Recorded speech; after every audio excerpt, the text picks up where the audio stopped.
Today we're going to talk about a particular poetry on colonial society. The piece is called White Man's Burden by Rudyard Kipling, who was a British and also wrote quite a lot on colonial societies.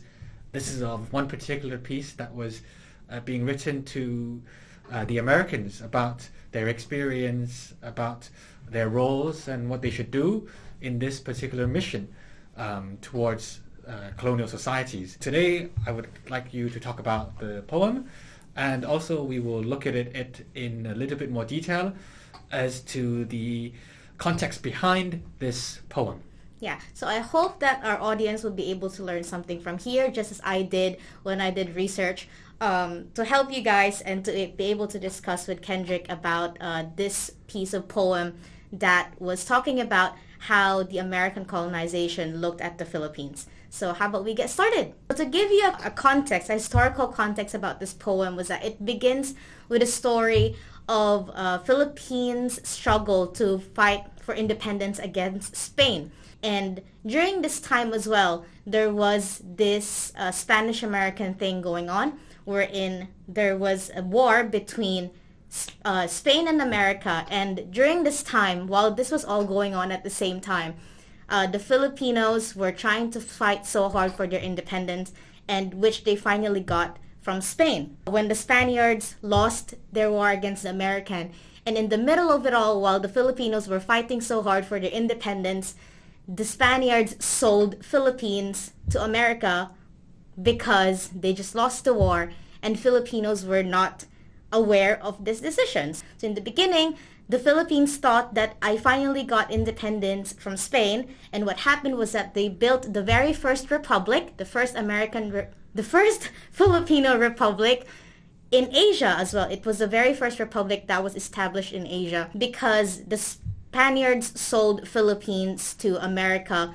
Americans did not recognize this independence. Americans did not recognize this newly established republic. And so the whole war began between America and the Philippines, which is the Philippine-American War, which began in 1899, just 1 year after Filipinos' independence from Spain. 1 month, you mean? The whole question here begins with, should America colonize Philippines? This is where analysis of the poem comes in. So to begin with, this poem starts with a variety of tone, primarily encouraging the Americans to take up the burden of being a leader in civilizing these Filipinos. So it's sort of also an experience sharing of this so-called burden, but perhaps very rewarding as well. At the same time, they're also cheerleading them to do it, but it's also a warning to them of the types of things they would face when they do it. The tone of this poem is also done in quite an orderly manner, so it's like it's marching, so it goes phase by phase. The speaker is speaking to a wide range of audience, telling the American people in general to take up this responsibility, take up this role, to be the British people, to bring our ideas, our philosophy, our so-called modernity to Filipino society, as the British did in other Southeast Asian states. From the speaker, we don't know who is talking. It might be Kipling himself, it might be an anonymous person, but what we can see in the poem, it's very short, it's very simple. And as a reader with this kind of poem, short and simple poems, you don't need an intellectual, you don't need a smart audience in order to understand it, because even simple people, even say workers, even laborers, even middle classes will be able to understand the feelings, the thoughts, the ideas that are behind this poem. And because it's short and simple, it's very realistic, and it's realistic, it's more appealing, right? You wouldn't read a poem that's so artistic or so creative with so many underlying meanings, but you'd rather read something simple because it just gives you the point. And that's why this poem was so influential about whether America should colonize Philippines or not, and to the point that this poem was presented in the Congress. Yeah. It's also very important to note that although the Americans felt that this was part of their mission to bring what they believe is betterment to the Philippines had their own society itself, whereby people had their own customs, they had their own social practices, they had their own language, they had their own education system, and they had their own leaders. This poem is to look into why it was not very appropriate or how it was unfair that the Americans colonized Philippines when they themselves promoted liberty, independence, sovereignty. Yes, the irony of it, Yes. right? So I hope that as we discuss this video, our watchers would also try to think about not just from the point of Rudyard Kipling or the speaker, but also the society that they're trying to portray, so which is the Philippines.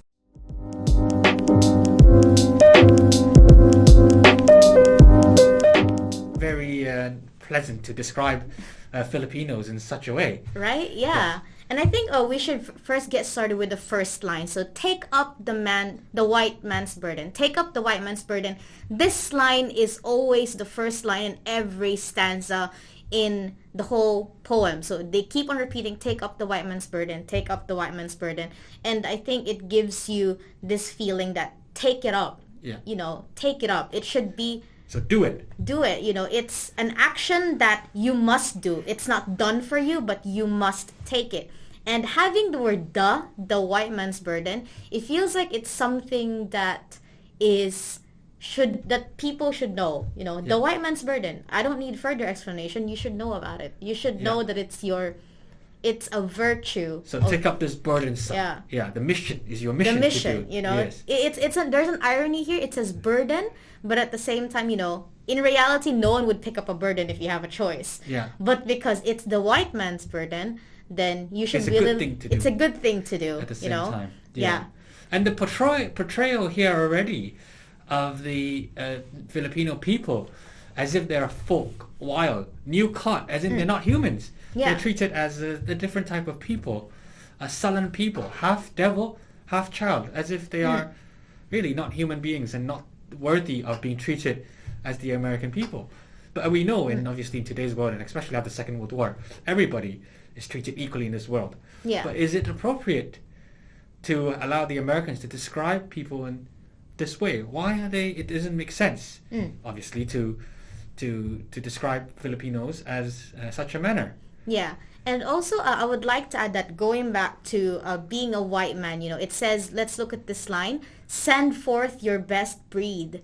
So colonization, because it's a burden, right? That's the burden that we're talking about here, colonizing the Philippines. It is a burden.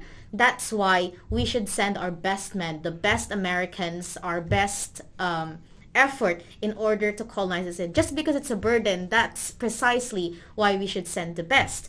And it says to exile, you know, many meaning. Could be sending one generation away, and to exile, that means they really want to tend to the Filipinos, and like even if a whole generation of Americans are gone from America, even if they're far away, it's for the mission. It's for It's a good thing to do. it's a good thing to do. The line that I want to point out here is to veil the threat of terror, because right when you talk about colonization, we talk about I want people to follow me. I want people to be under my colony, to be under my control. But they're saying that we should hide this threat. We should hide our threat. So I'm a colonizer, but I'm not threatening. I think we could really see this in how the Americans colonized Philippines, in which they used education instead of force. Although it was a very violent. It started time. with a force. Then It started with education. force, but throughout the colonization period, let's say in the Philippines, they really Forcefully imposed their will. forcefully impose their thought and their ideas. It's not just by force, because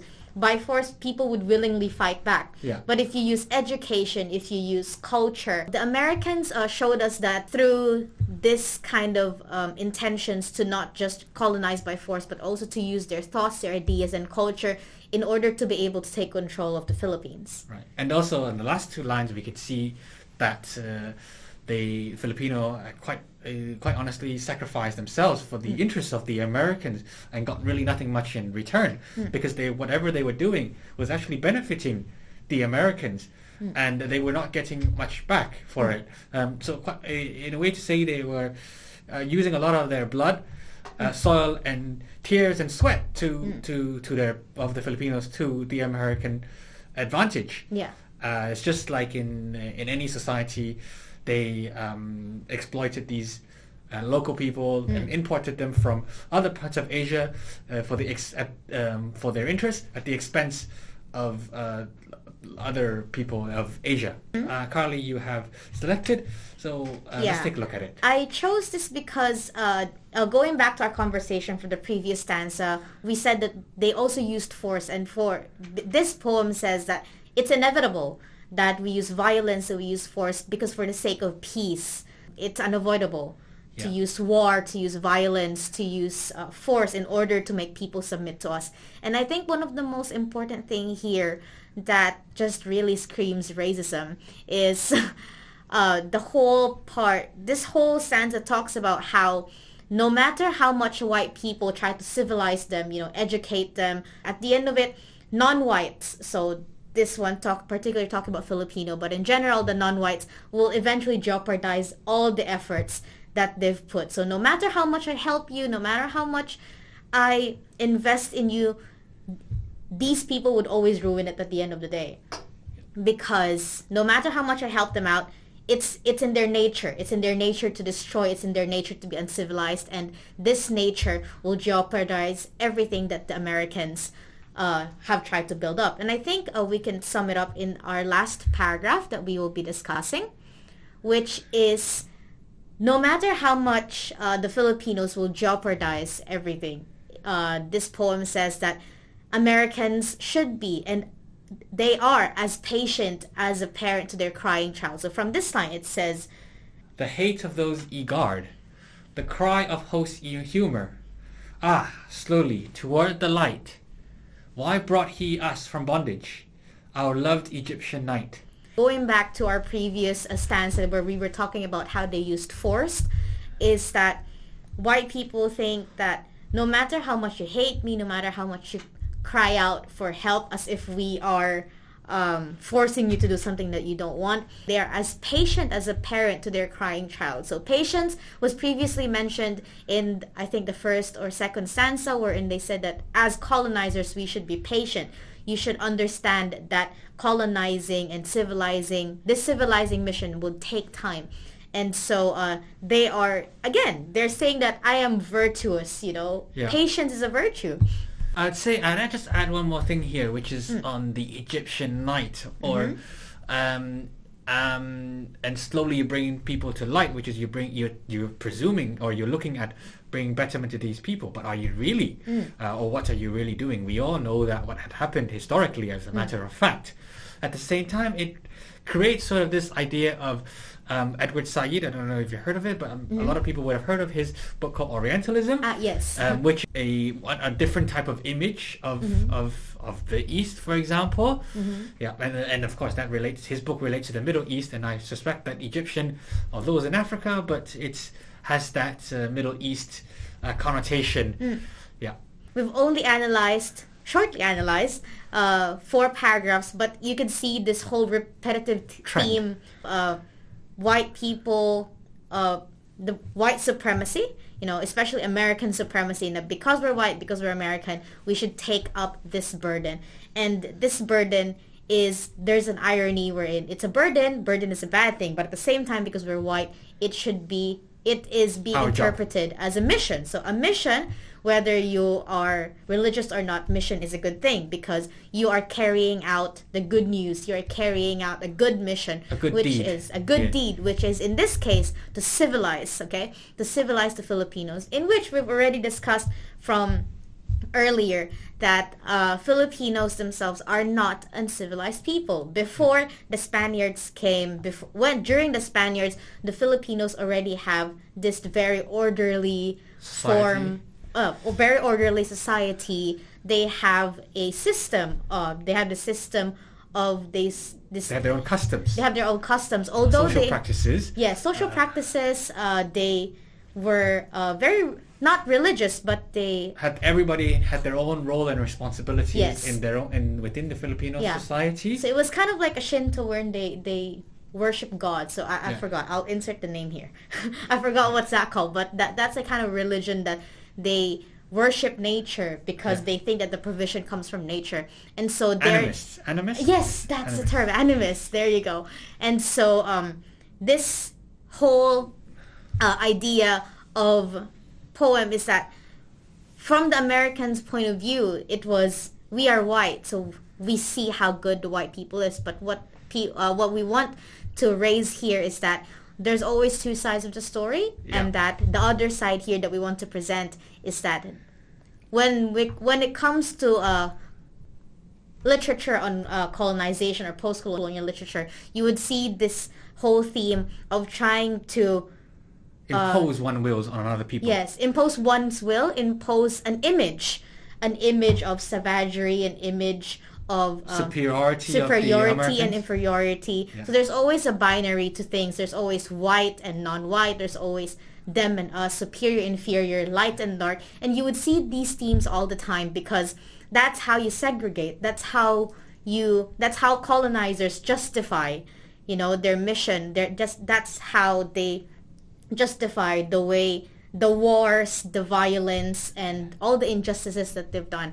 And I hope that through this video, our audiences would be able to think more about this whole thing. Yeah. And for our last part, we would want to end... We would just like to highlight a few terms that they also perceived. So, for example, the military commander on the U.S. viewed these people as ignorant classes in his speech. And they also feel that they had to be taught certain ideas which they did not know.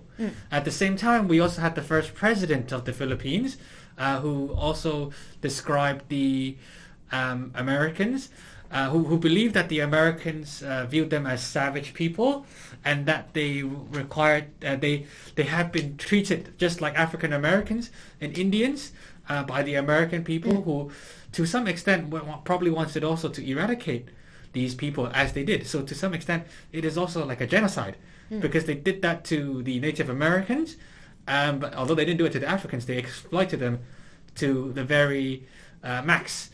And also they also viewed these people as to also like animals, as we saw in the poem. And so they were ignorant savages. This is what they said. As you can see, although we were not really able to dive deep into it, which I hope we would get to in the future, post-colonialism, whether it's literature, in films, or in every kind of material that there is about colonialism and post-colonialism, it's a very complicated issue. And although we've talked about binaries and just having two sides of the story, so the colonizers and the colonial countries, there's those sides of the story, but at the same time, it's a very complex discussion, because we're talking about politics, we're talking about race, we're talking about imagery, we're talking about history. And so we hope that through this video we were able to show you some of those perspectives that you can look from whenever you think of white superiority, whenever we think of racism, whenever we think of cultures or beliefs that we think are so normal, but at the same time there's an underlying colonial thought to it that we never thought was forcibly imposed on our societies. Yes. Yeah. So, okay, well, I hope that was a useful talk. And so thank you for tuning in. Yeah, thank you, Kendrick, for today, and see you all guys in the next video. Bye!